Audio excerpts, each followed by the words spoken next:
परिमाण वाचक विशेषण। अब इससे अब देखते परिमाण का अर्थ होता है या तो नाप या तोल। तो जब इस शब्द से पढ़ते हैं तो इससे यह एहसास हो जाए किसी वस्तु को नापा भी जा सकता है और किसी वस्तु को तोला भी जा सकता है। वो किसके अंतर्गत आते हैं? वो परिमाण वाचक के अंतर्गत आएंगे। और जिसके अंदर हम देखते हैं कि जिन शब्दों में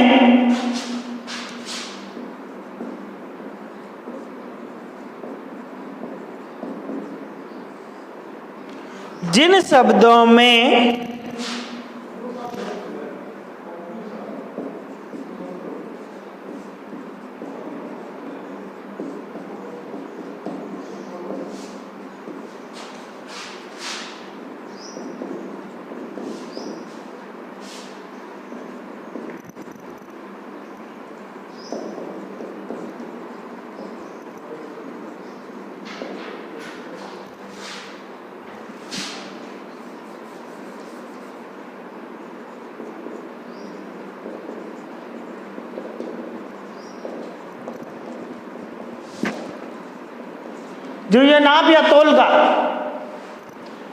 बोध करवाते हैं उन्हें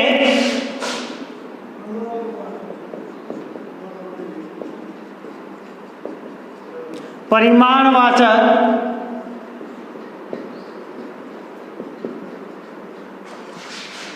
विशेषण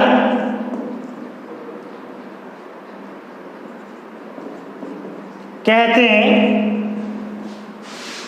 अब ये क्या कह रहा है कि जिसके अंदर किसी वस्तु को नापा, जैसे नापने के अंदर हम मीटर का प्रयोग करते हैं और तोलने के लिए हम जैसे किलो का प्रयोग करते हैं, तो इन दोनों का जो हमें बोध करवाता है वो किसके अंतर्गत आते हैं? परिमाणवाचक के अंतर्गत आते हैं। और ये परिमाणवाचक भी दो प्रकार के होते हैं।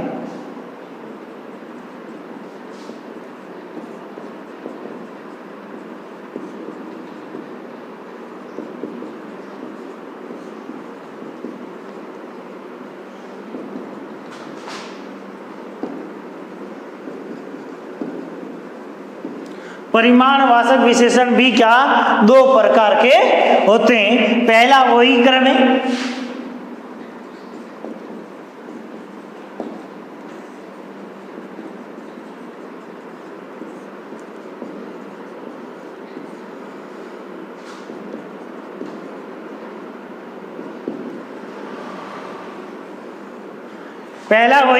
कि निश्चित परिमाणवाचक विशेषण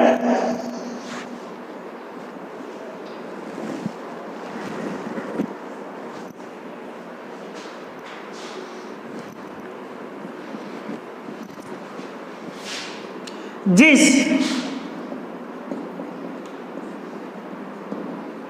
संज्ञा या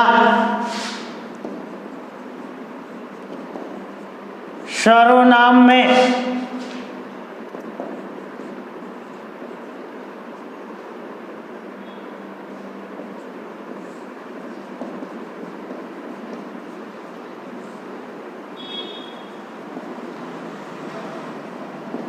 उन्हें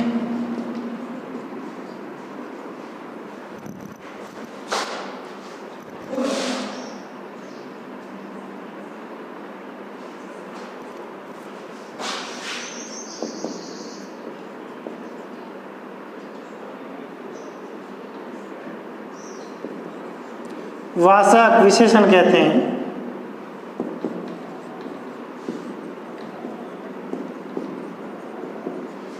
जैसे उदाहरण की बात कर रहे हैं,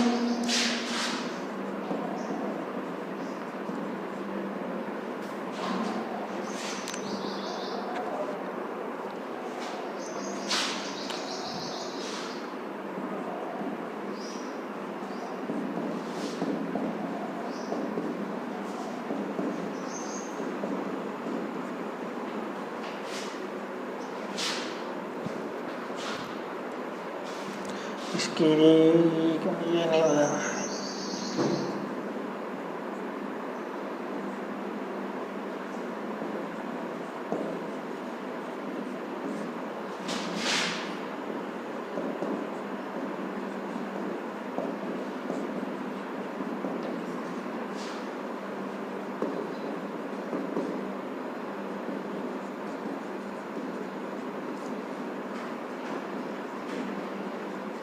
1 किलो। तो अर्थात बात ये आ रही कि 1 किलो 2 मीटर। अब दूसरे वही उदाहरण है नंबर 2 पे, अनिश्चित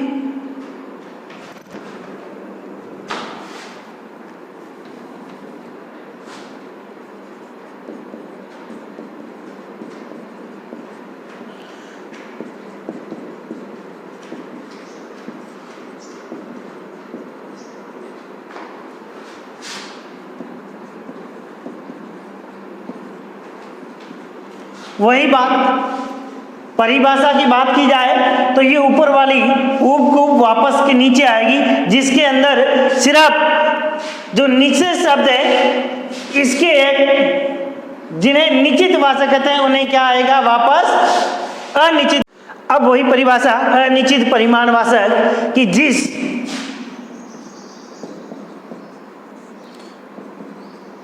विशेषण में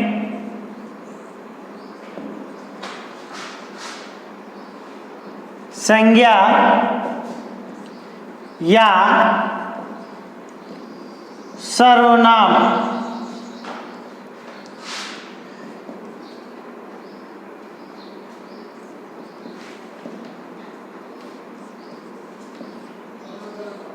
निश्चित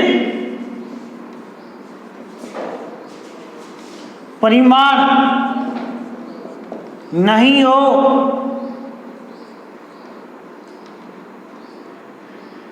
ना हो उन्हें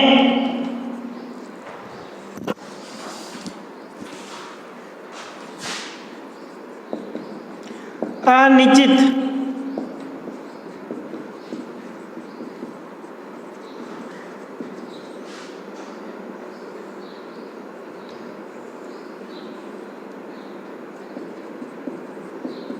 विशेषण कहते हैं। अब बात क्या आ रही थी अनिश्चित परिमाणवाचक विशेषण, जिस विशेषण में संज्ञा या सर्वनाम के निश्चित परिणाम नहीं हो, निश्चित परिमाण नहीं या ना हो, उन्हें हम क्या कहते हैं अनिश्चित वाचक विशेषण, अनिश्चित परिमाण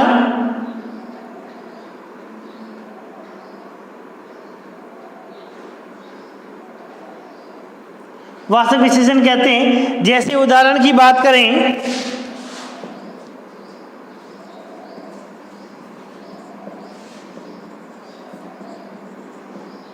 थोड़ा, कम आदि। जैसे कोई मांगा जा रहा है कोई वस्तु थोड़ी सी, थोड़ा सा नमक देना, थोड़ा सा सामान देना, जिसके अंदर उसकी क्रम या संख्या निश्चित नहीं हो, उन्हें हम परिमाणवाचक विशेषण कहते हैं। और अगला नंबर 3, नंबर 4, 3 ही हो गया, चौथा है वो है संकेतवाचक।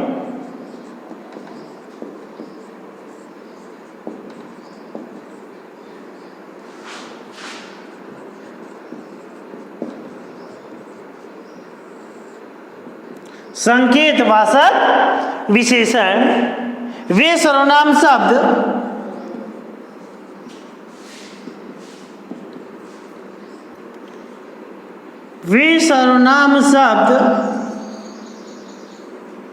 जो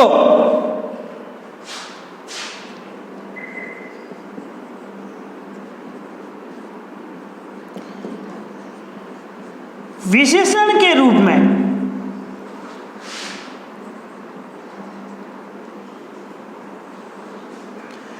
अर्थात वे सर्वनाम शब्द जो क्या कर रहे हैं विशेषण के रूप में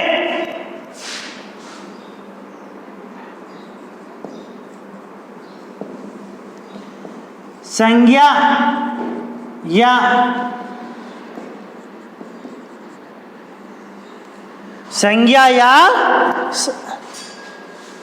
सर्वनाम की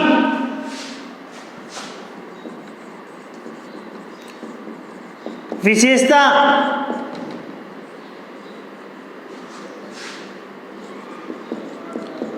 बताते हैं उन्हें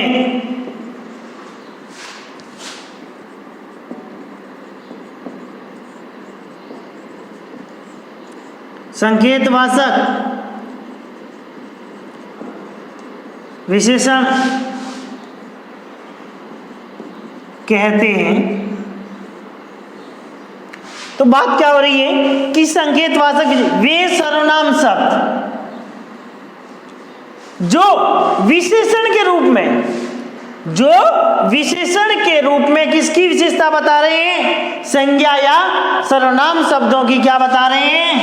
संज्ञा या सर्वनाम शब्दों की विशेषता बता रहे हैं, उन्हें संकेतवाचक विशेषण कैसे कहते हैं। जैसे उदाहरण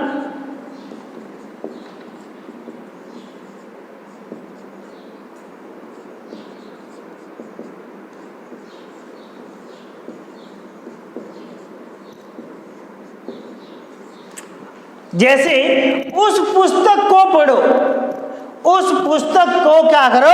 पढ़ो। तो यहाँ क्या दिए जा रहे हैं? उस पुस्तक की ओर क्या किए जा रहा है? संकेत किया जा रहा है, और उसको पढ़ने की जो बात हो रही है उन्हें क्या कहते हैं? संकेतवाचक विशेषण। अब अंतिम बिंदु टॉपिक है, वो है अपना व्यक्तिवाचक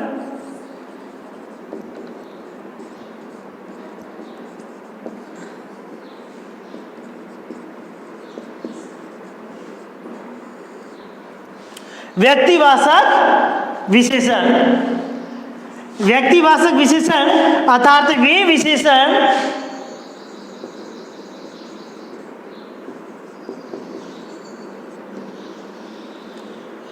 जो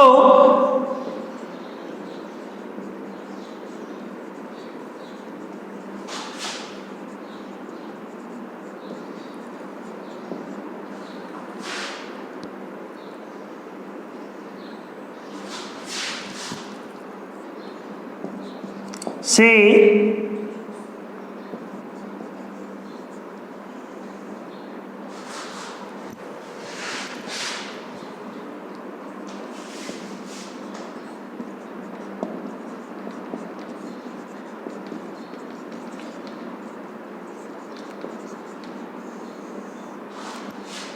कि जो वे विशेषण जो व्यक्तिवाचक संज्ञाओं से बनकर अन्य संज्ञा या सर्वनाम की क्या करते हैं? की विशेषता बताते हैं। विशेषता बताते हैं, उन्हें व्यक्तिवाचक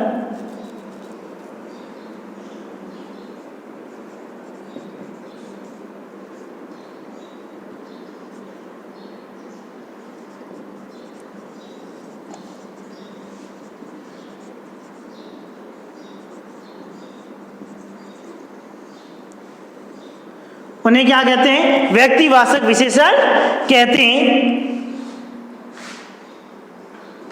जैसे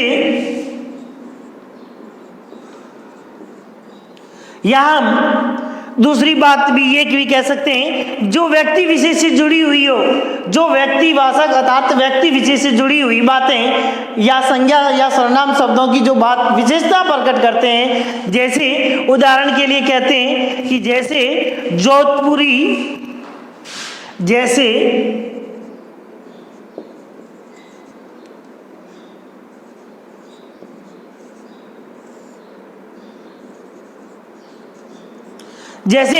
जोधपुर की क्या ज्योति प्रसिद्ध है? तो यहाँ बात आ गई जोधपुरी ज्योति। और दूसरी बात लिखते हैं बनारसी साड़ी। तो जो ऐसे इस प्रकार के जो शब्द हैं आदि जैसे जोधपुरी, तो ये व्यक्ति विशेष से जुड़ी हुई है या व्यक्तिवाचक विशेषण है, और इनसे क्या कर रहे हैं? ये शब्द जिनकी संज्ञा या सर्वनाम शब्दों की ये विशेषता प्रकट करते हैं से बनकर, व्यक्तिवाचक से बनकर इनकी विशेषताओं को प्रकट कर लिए, इसलिए उसको क्या बोलते हैं? व्यक्तिवाचक विशेषण कहते हैं। आगे कुछ विद्वान हैं,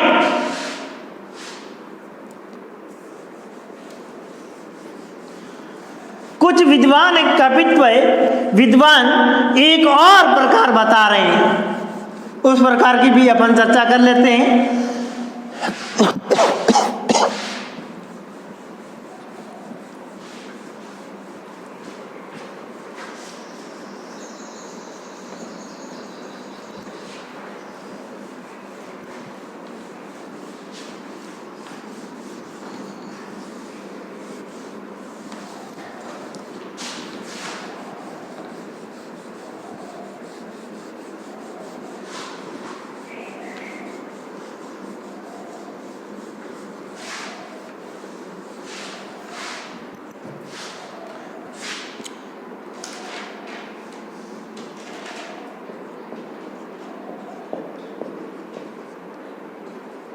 तो क्या है, कुछ विद्वान हैं वो क्या कर रहे हैं,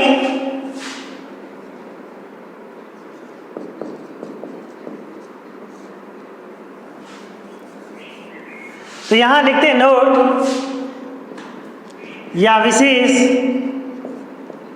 जो भी आपको लगे लिख डाल दो। तो क्या कर रहे हैं,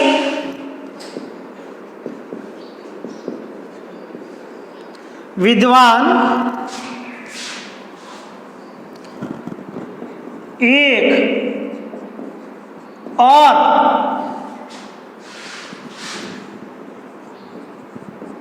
प्रकार जिसका नाम है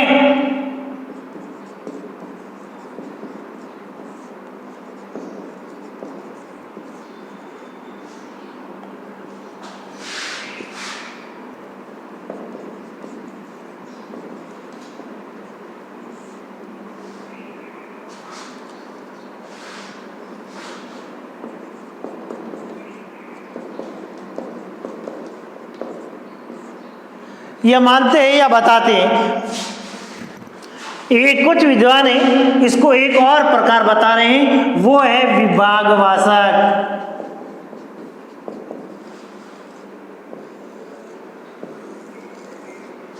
अर्थात एक और प्रकार बताया है वो है विभागवाचक। और अपन आगे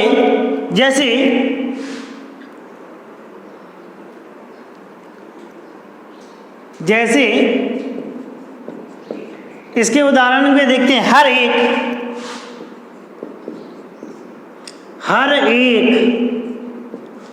प्रत्येक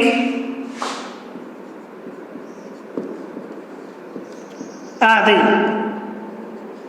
जो इस प्रकार के जो शब्द आ रहे हैं, जब इस प्रकार से कोई विशेषण की विशेषताओं का जो बता रहे हैं तो वह किसके अंतर्गत आते हैं, विभागवाचक विशेषण के अंतर्गत आते हैं। लेकिन अपनी कक्षा 12 की आने वाली हिंदी की जो ग्रामर टॉपिक है उसके अंदर इसका उल्लेख नहीं है। यहाँ ये केवल जानकारी के लिए ही है। और अब अंतिम अपन देखते हैं विशेषण की अवस्थाएं। जो अंतिम है वो देखते हैं विशेषण की अवस्था। अब विशेषण की अवस्था में विशेषण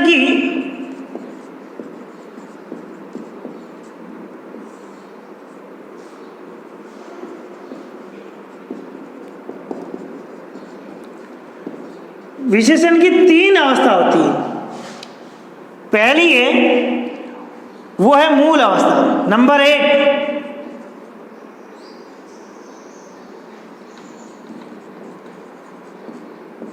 मूलावस्था, अर्थात 2 शब्द है जिसके अंदर संधि से युक्त है। पहला है मूल, दूसरा है अवस्था। अर्थात विशेषण की जो मूल अवस्था है, विशेषण की क्या है, जो 2 शब्द से मिलकर बना है, जिसका अर्थ होता है मूल अवस्था। अर्थात विशेषण की जो मूल अवस्था, अर्थात जिसमें किसी संज्ञा या सर्वनाम की, अर्थात जिसमें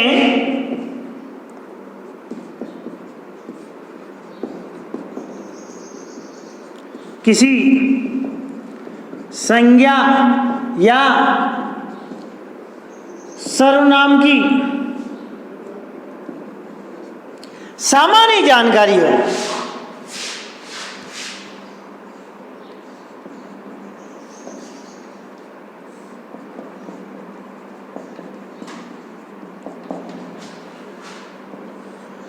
अब क्या करें, मूलावस्था ऐसा विशेषण जिसके अंदर किसी संज्ञा या सर्वनाम की सामान्य स्थिति हो। संज्ञा या सर्वनाम की क्या स्थिति कैसी हो, सामान्य हो।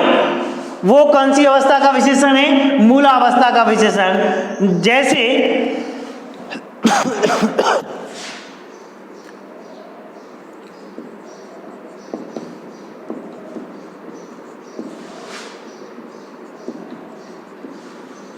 अच्छा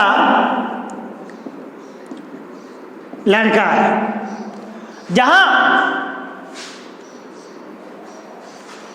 यहां अपन विशेषण कौन है, अच्छा शब्द है जो विशेषण की सामान्य जानकारी दे रहा है, जो विशेषण की हमें क्या दे रहा है, सामान्य जानकारी यहां इस अतः शब्द से प्रकट हो रही है। नंबर 2 जो 2 थी उत्तरावस्था,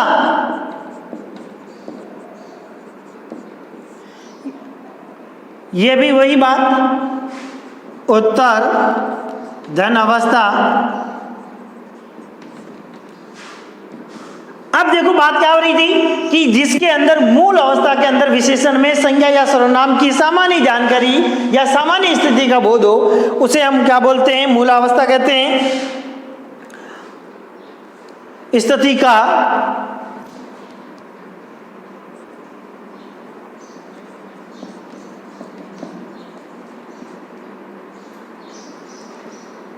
बोध हो, उन्हें हम मूलावस्था कहते हैं। अब आ रही है बात उत्तरावस्था, जिसमें 2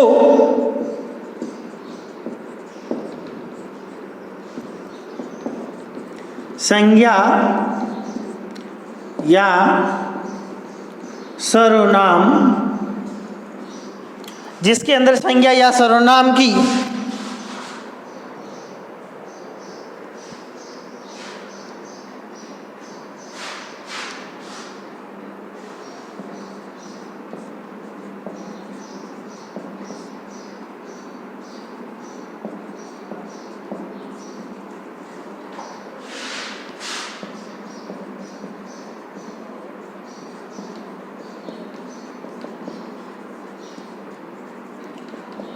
जिसके अंदर अपन को क्या, जिसमें 2 संज्ञा या सर्वनाम शब्दों की दोनों की क्या तुलना की स्थिति का बोध हो, दोनों के अंदर क्या किया जाएगा, दोनों में से एक को श्रेष्ठ बताया जाएगा। दोनों में से एक को क्या किया जाएगा, तुलना करके 2 संज्ञा या सर्वनाम शब्दों की तुलना की जाएगी और दोनों तुलनात्मक शब्दों के अंदर से एक को क्या बताया जाएगा, श्रेष्ठ। ऐसी स्थिति हो तो वहां उत्तरावस्था विशेषण की होती है। वहां ऐसी स्थिति में कौन विशेषण किस प्रकार का आता है, उत्तरावस्था का विशेषण होता है। जैसे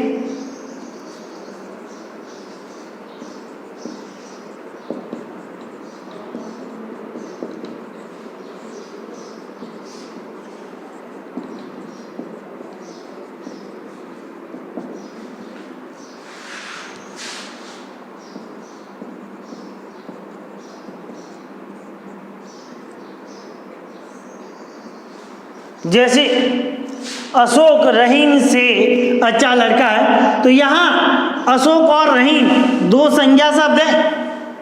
2 संज्ञा शब्दों की यहाँ क्या की जा रही है, तुलना।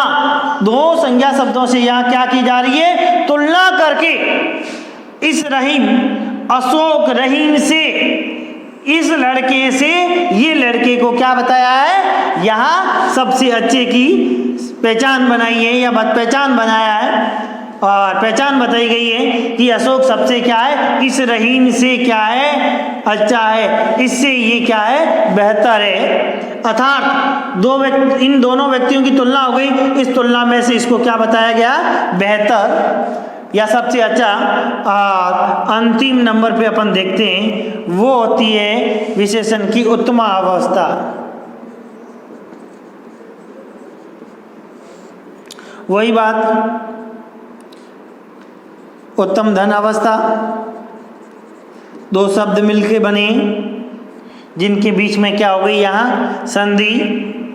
और यहाँ संधि का देखते हैं तो कौन सी संधि है? दीर्घ संधि। और यहाँ अपन उत्तरावस्था के अंदर विशेषण में, जिसमें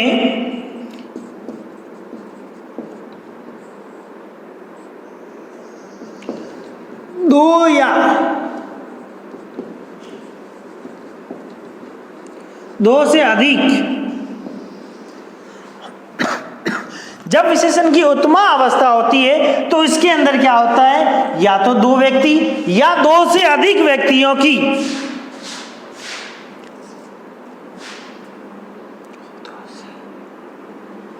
दो से अधिक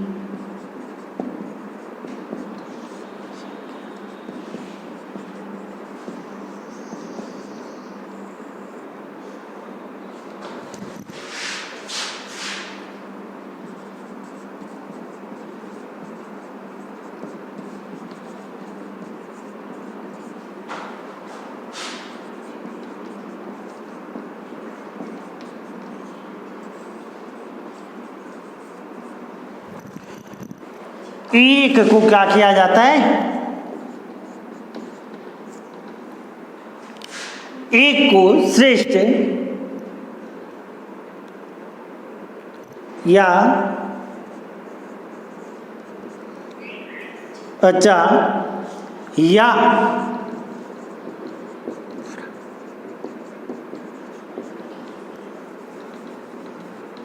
अच्छा या बुरा बताया।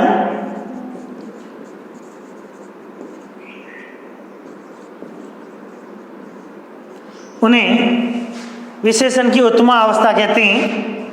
उन्हें विशेषण की वापस उत्तमा अवस्था कहते हैं। कि ये क्या कह रहा है? कि ये दो, एक नहीं, दो नहीं, दो से अधिक। जैसे पूरी क्लास की बात की जाए या किसी समुदाय की बात की जाए, उसमें से एक व्यक्ति को या एक वस्तु को क्या बताया जाता है? श्रेष्ठ। यहाँ या तो श्रेष्ठ बताते हैं और या उसको बुरा भी बता सकते हैं। तो ऐसी अवस्था जो आती है विशेषण की, वो कौन सी अवस्था आती है? वो आती है उत्तमा अवस्था। जैसे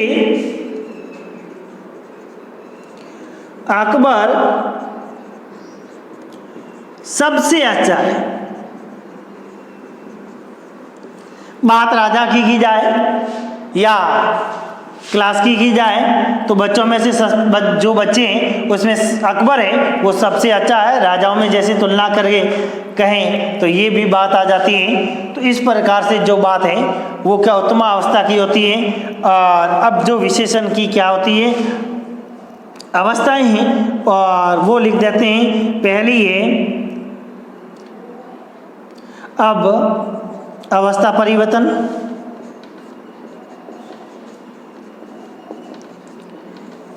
अब विशेषण की जो क्या है अवस्था में कैसे परिवर्तन करना है? मूलावस्था के शब्दों में तर वह तम प्रत्यय लगाकर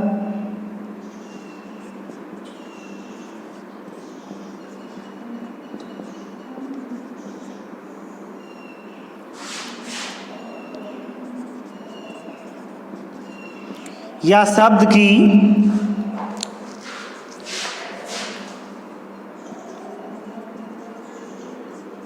शब्द के पूर्व से अधिक या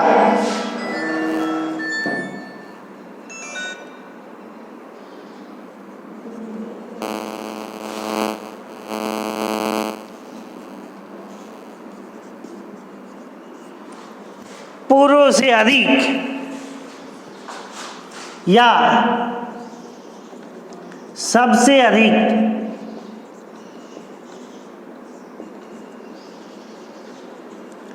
शब्दों का प्रयोग कर उत्तरावस्था एवं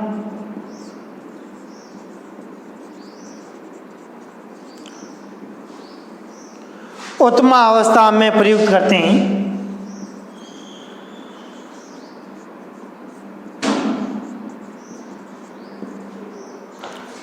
अब यहाँ विशेषण की अपन अवस्था लिखते हैं।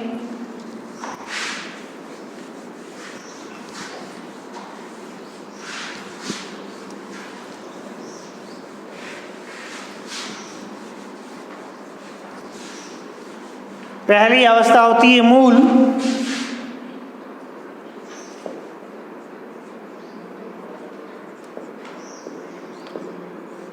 नंबर 2 पे लिखा था उत्तरावस्था,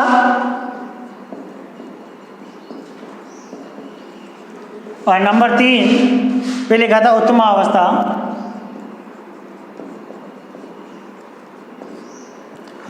अब यहाँ सबसे पहले अपन लिखेंगे मूल अवस्था के जो शब्द हैं उसको कैसे परिवर्तन करना है या कैसे बदला जाएगा, जिसके अंदर अपन पहला लिखेंगे श्रेष्ठ,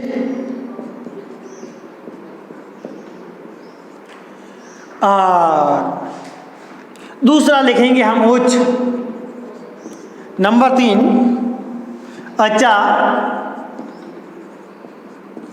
और अच्छे के बाद अपन लिखे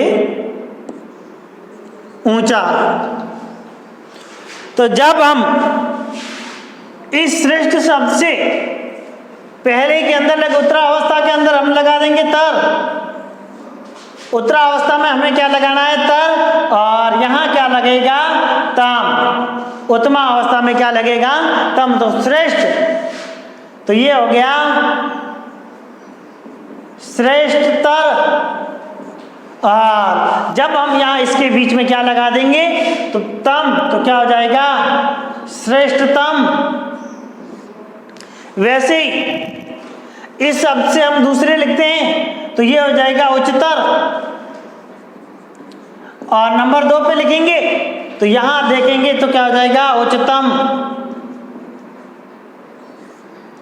और अच्छा तो अच्छे से क्या है ऊंचे से क्या बनेगा, इस प्रकार से ही आपको करना है। और आज का टॉपिक अपना यहीं पूर्ण, नेक्स्ट टॉपिक में अपन पढ़ेंगे अगला टॉपिक।